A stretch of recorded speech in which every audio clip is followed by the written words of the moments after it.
आझादी 50 हा तुमचा खूप गाजलेला कार्यक्रम, ही संकल्पना कशी सुचली होती आणि आजच्या निमित्तानं काय सांगाल? या स्वातंत्र्याचा एकूण इतिहास जर बघितला तर त्याच्यामध्ये समिधा टाकलेले लोक महाराष्ट्रात जास्त आहेत. मग ते लोकमान्य टिळक असतील, सावरकर असतील, चापेकर बंधू असतील, अनेक क्रांतिकारी आणि अनेक राजकीय धुरीण या काळातले, शिवाजी महाराज आहेत, ह्या सगळ्या, झाशीची राणी आहे, ह्या सगळ्या गोष्टी लोकांपुढे मांडताना हिंदीमध्ये मला सांगायला अभिमान वाटतो की आता आपण छत्रपतींना वंदन केलं, मला फार आवडलं. तुम्ही खरे छत्रपतींचे वारस आहात. कारण ज्या ज्या वेळेला स्वातंत्र्य हा विषय येईल, ज्या ज्या वेळेला स्वराज्य हा विषय येईल, ज्या ज्या वेळेला गुलामगिरी हा विषय येईल, त्या त्या वेळेला छत्रपती शिवाजी महाराजांचं नाव पहिलं आलं पाहिजे. वा वा. मिले सुर मेरा तुम्हारा खरं तर आजही तितकंच ताजंतवानं गाणं आहे आणि ते तुमच्याकडून आम्हाला मिळालं आहे. काय सांगाल या गाण्याबद्दल? माझं भाग्य आहे म्हणजे असं काहीतरी काम करायला मिळालं म्हणून. पियुष पांडेंनी लिहिलं ते आणि माझ्याकडे पाठवलं कंपोज करायला.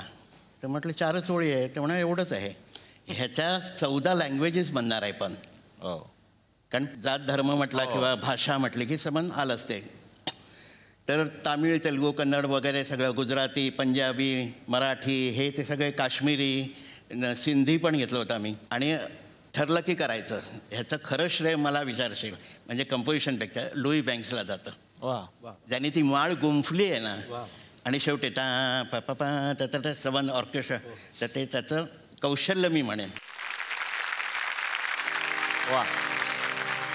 सुर की नदिया हर दिशा से, सुर की नदिया हर दिशा से, बहते सागर में मिले, बादलों का रूप लेके बरसे हल्के हल्के हो, मिले सुर मेरा तुम्हारा, मिले सुर मेरा तुम्हारा, तो सुर बने हमारा.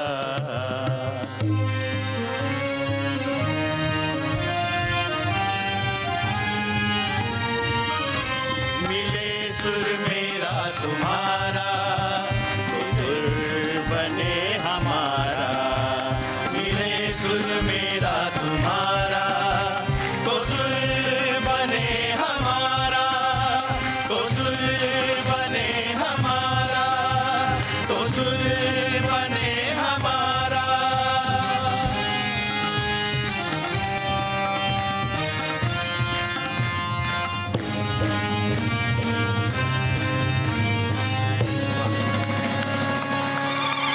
वाह काकाजी, क्या बात है. वाह वाह. Thank you thank you thank you. वाह वाह वाह वाह, क्या बात है. या ऐतिहासिक गाण्यात आज आमचेही सूर मिसळले. हे किती मोठं झालं आमच्यासाठी. हे किती मोठं असेल माझ्यासाठी. हा ऐतिहासिक क्षण आहे माझ्यासाठी तर. बाबा वा वा, जोरदार टाळ्या काकांसाठी. थँक्यू. जसं मिले सूर मेरा तुम्हारा हे प्रसिद्ध आहे, तसं आणखीन एक गाणं लागायचं ते अजून पण लागतं. पूरब से सूर्य उगा, फैला उजियारा. पूरब से सूर्य उगा, फैला उजियारा. जागी हर दिशा दिशा, जागा जग सारा.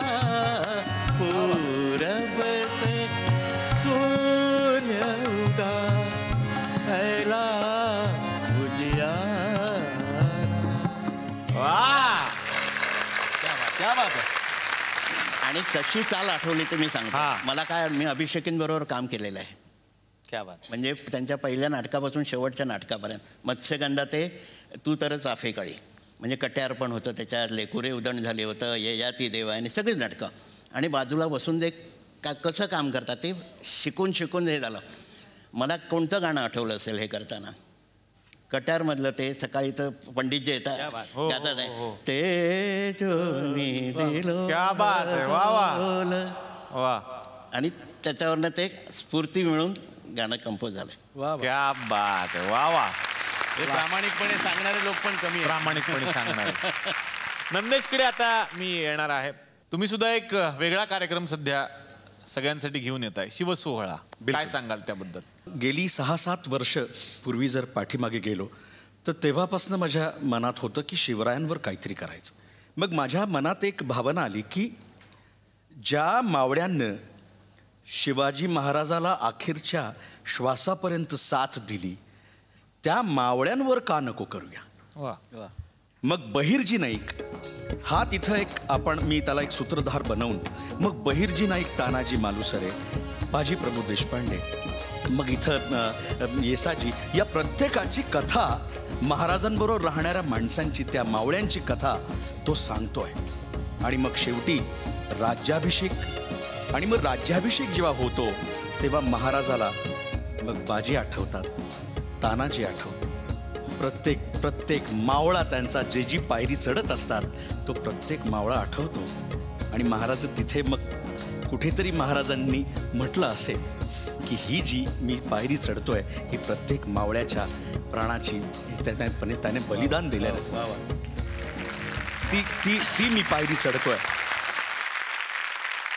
कुठलाही सण, कुठलाही सोहळा आपण साजरा करतो आपल्या आयुष्यामधला, मला तर वाटतं आपण श्वास सुद्धा घेऊ शकतो तो या स्वातंत्र्यामुळेच. आणि आज सुद्धा जे मिळालेलं स्वातंत्र्य आहे ते टिकवून ठेवणं सोपं नाही आहे. आणि ते केवळ आपल्या देशाचं रक्षण करणाऱ्या जवानांमुळे अबाधित आहे. सगळ्या पोलिसांसाठी, जवानांसाठी एकदा जोरदार टाळ्या झाल्या पाहिजेत. शिवाजी जन्माला यावा पण शेजारच्या घरात, अशी एक म्हण आहे आपल्याकडे. पण अशा अनेक जिजाऊ आहेत ज्या या शिवबांना जन्म घालतात. आणि असेच शिवबा आज आपल्या देशाचं रक्षण करतायत. आता मी अशाच एका मातेला या ठिकाणी आमंत्रित करणार आहे ज्यांनी या देशसेवेसाठी असाच एक शिवबा जन्माला घातला आणि त्यानं आपल्या देशासाठी लढा दिला. सन 1995 जम्मू काश्मीरमधल्या कुपवाडा जिल्ह्यात लाईन ऑफ कंट्रोलजवळ शत्रूशी लढताना ज्यांना वीरगती प्राप्त झाली असे कॅप्टन विनायक गोरे यांच्या मातोश्री अनुराधा गोरे.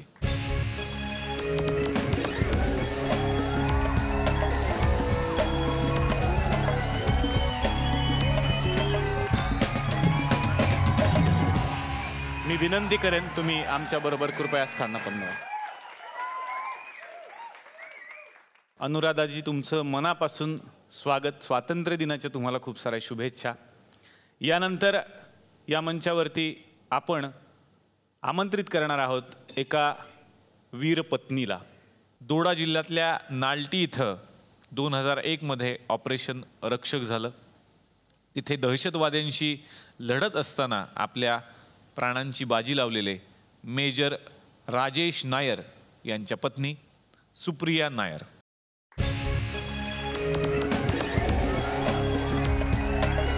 नमस्कार, स्वागत करतो आणि विनंती करेन आमच्याबरोबर तुम्ही स्थानापन्न व्हा.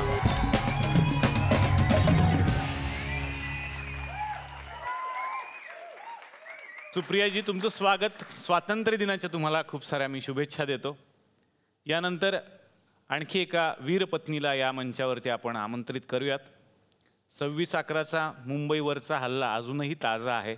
या हल्ल्यामध्ये महाराष्ट्र पोलिसांमधले महत्त्वपूर्ण पोलीस अधिकारी, सिनियर PI म्हणून प्रसिद्ध असलेले विजय साळसकर यांनी आपल्या प्राणाची बाजी लावली. या ठिकाणी त्यांच्या पत्नी स्मिता साळसकर यांना आपण आमंत्रित करूयात.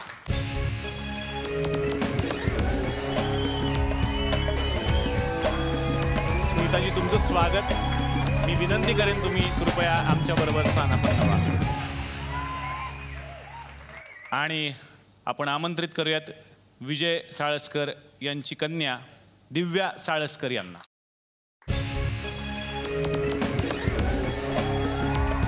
दिव्या, तुमचं स्वागत. विनंती करेन आमच्याबरोबर तुम्ही स्थानापन्न व्हा.